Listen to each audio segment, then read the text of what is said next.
If you're a photographer or a videographer, one thing you'll probably find yourself struggling with is file storage or data management. And what I'm going to show you is probably one of the most affordable ways to set up your own server so that you can manage all the files that you have. My goal was very simple. I wanted to create a system which everything is independent of each other. So if one thing fails, at least I know the other things are still working. Therefore, I don't have to worry much.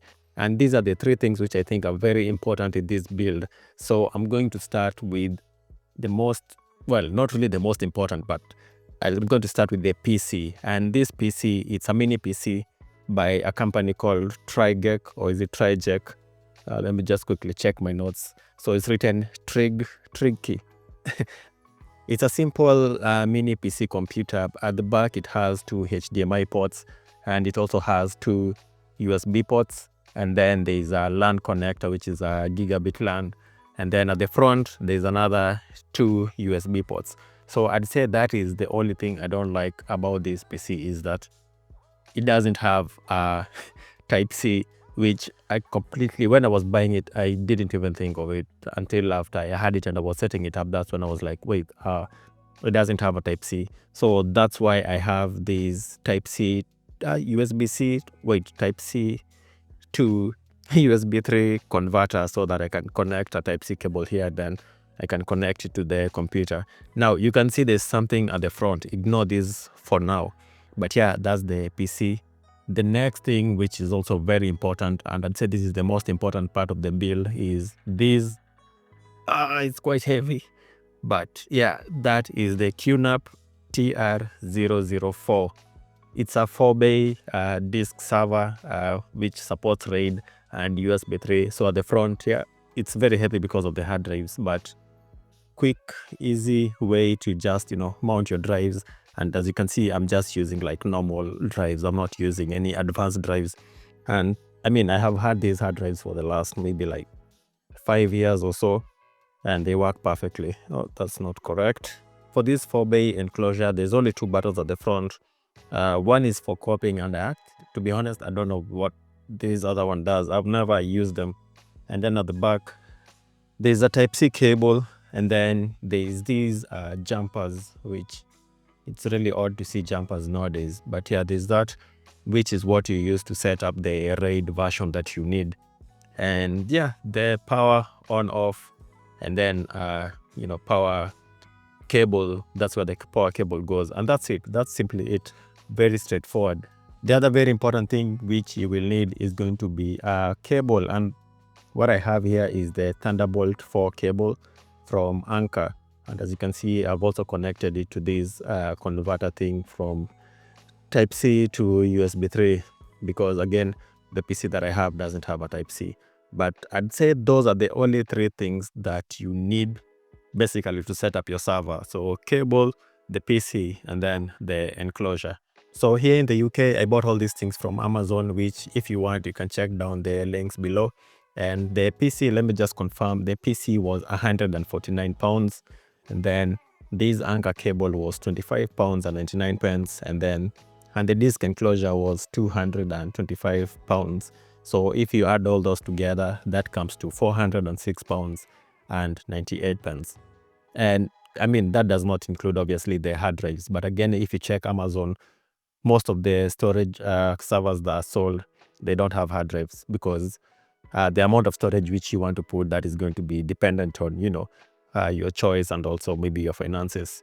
So if I quickly check Amazon on the cheapest NAS storage, I think the 4-bay, we have the TerraMaster, which goes for £439.99. And we also have a Synology, which goes for £539.98. But the cheapest, I think, is the TerraMaster, which is at £439. I think they have a dual core version, which is £398. Therefore, we can already see that this is way cheaper at £406.98. This is already way cheaper, and you have a lot more flexibility. But then for you to make everything come together, there's a few accessories which I'd advise you to buy, depending with how much you want the whole system to be, automated. And that's where this comes in. So that is a switchboard, and The function of this switchboard is it presses the power on button, nothing else. That's the only thing it does. So every day in the morning, I've automated it to press this button. But then the switchboard also needs a receiver, which I have here. So this is what you need to control this wirelessly. And that's it. And in my opinion, this is where these IoT devices sometimes fail me, where you have to buy one thing and then you have to buy another thing to make the main thing to work. It's a bit disjointed, but yeah, I mean, so this is actually a bit expensive. Then the other thing which I bought, which I'm not going to remove because it's a lot of work, is the Tapo smart plug. So the Tapo smart plugs is a power strip which has several ports, and then you can schedule them to turn on or turn off at, whatever time that you want them to do that. So how I have set up the whole thing is I've scheduled the Tapo to turn on every day at 7:45 a.m., which means when it turns on, it's going to power on the disk bay, and at 7:45 a.m. it's also going to power on the port where I have connected the PC. Therefore, that will just be on, but the PC will not turn on. Then the next thing I've done with the power strip is I've also scheduled it to shut down basically everything that's connected to the power strip at 11:30 p.m. Therefore, everything goes off. I have scheduled the PC to turn off every day at around, I think it's 11 p.m. at night. That's when the PC shuts down. But then when it comes to powering on, because I don't have like the land wake and all that, plus I just got tired with fiddling, that's why I got lazy and I bought the switchboard. So that at 8 a.m., once all the power strips are turned on, once everything is on, plus there's power going to this switchboard is going to press that button and then the PC turns on. So yeah, that is my lazy system on setting it up. And that's pretty much everything when it comes to the hardware. So let me quickly run the price. So the Tapo power strip is £29.99 in the UK. And then the switchboard, which is this one, that's £29.99. And if you need to buy this switchboard remote, that is another £35.99. So, I mean, again, you don't really need this. If you can fiddle to make this power on itself, you're fine. And again, yeah, I mean, you won't need both of these too. So that is sorted. Plus, you can also use this on its own with your phone connected to Bluetooth. But the problem is, you have to be within range of Bluetooth.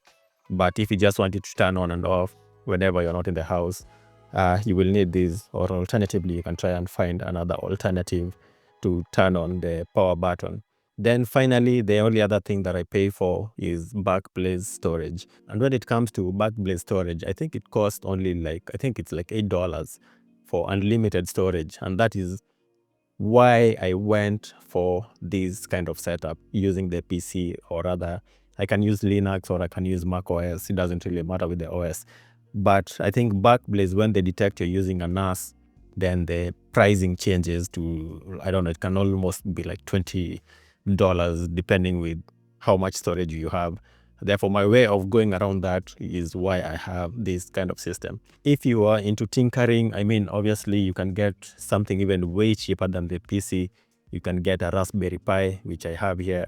And I've set it up a few times and it works well. But the problem with this is there's just too much tinkering, which I kind of get tired of, to be honest. I'm just lazy, I don't have the time. But you can get these, which again lowers the pricing for how you can do this setup even further. So with that, if you add everything together, the total comes to £502.95. Again, that does not include the hard drives, and it also does not include the Backblaze storage, which, like I said, that's going to be like only $8. And that is my system. So my goal going forward is, for the QNAP, what I have done so far is I have 4 8-terabyte drives. So that brings it to a total of 16 terabytes. But then I have put them in RAID 10, which means I only have 8 terabytes. Therefore, if one drive fails, at least I know there's a backup of that in one of the other drives. And maybe in future, I can buy maybe bigger drives, like I can go for either 16 terabytes or even 32 terabytes. So if I get 4 32 terabytes, that is like, I don't know, whatever. But then if I divide it into 2, that gives me 64 terabytes of storage, which personally, I think that's more than enough for a lot of the things that I do for the next several years. The beauty of this system is, again, I am not locked into one OS. Maybe in future I can decide, I want to convert everything to and move it to TrueNAS, or I can decide I want to use a totally different system. I can decide I want to use Linux. So I have that flexibility, knowing the only thing I'm actually tinkering is going to be the PC and not the QNAP itself. So far I have set it up with Windows using I think it's called Storage Sense, which was able to create the RAID. But I can just carry this and connect it to my laptop, and it sees the full drive as just like a normal hard drive. Therefore, I have the flexibility of moving around with it, and that's why I like this system more. Another thing when it comes to data transfers, the speed is not like the fastest. I'm not getting like gigabit speeds, but I can copy files in here or remove files from here at maybe 50 megabytes per second, which it's not fast, but to be honest, I haven't been bothered enough for me to be like, oh, I really need to change this or upgrade this in any way. And actually, that is over Wi-Fi, so I'm happy with that. In fact, I have even edited full videos right from this setup over Wi-Fi, where I'll just drag the files to the project file, and I access the 4K file straight from here, and it plays smoothly. And again, I can render also at quite a good speed. And yeah, again, that's why I think I prefer sticking with Windows and this system for now. Another beauty of this system is if I need to access any of the files, again, I can do that from anywhere. But that's where it's maybe better to use a proper NAS storage, because the software is just more intuitive. While what I'm using is usually TeamViewer, which, to be honest, it's still not the best, because you're technically accessing the whole system instead of just accessing the files that you need. In future, what I'm going to do, maybe I can make a video out of it, is I want to install Docker in this PC.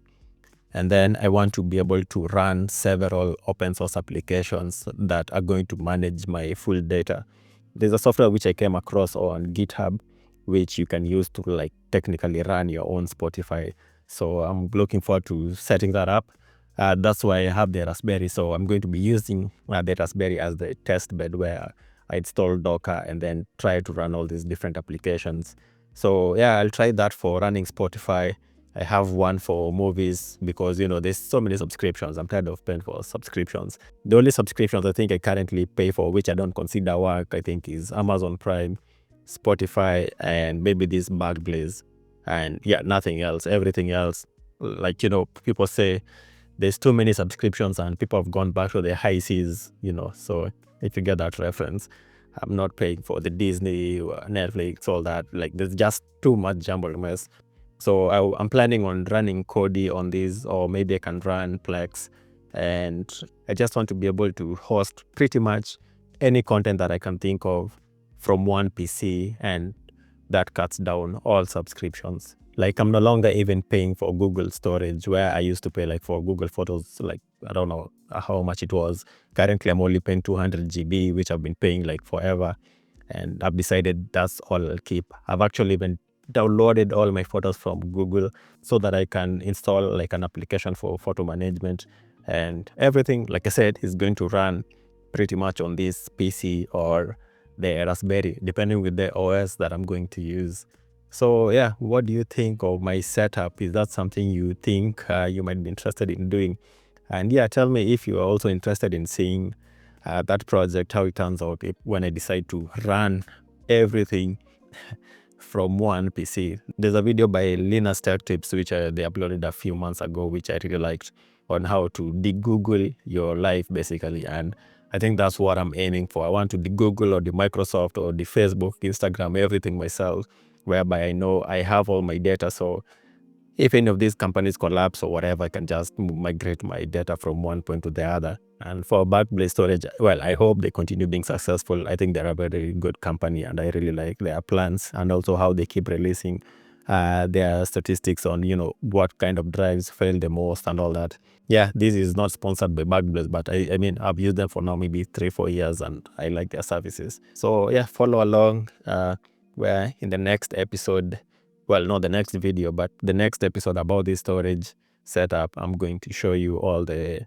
different ways I'm going to set up pretty much everything to run from my PC, assuming I decide to stick with Windows. Again, everything I've talked about in this video, you can find the links down below. at no extra cost to you. I mean, if you manage to purchase any of the things, I hope this video is helpful to you. And if you purchase anything, that is going to help me, like, build up this channel more. And that is everything for now. See you in the next one.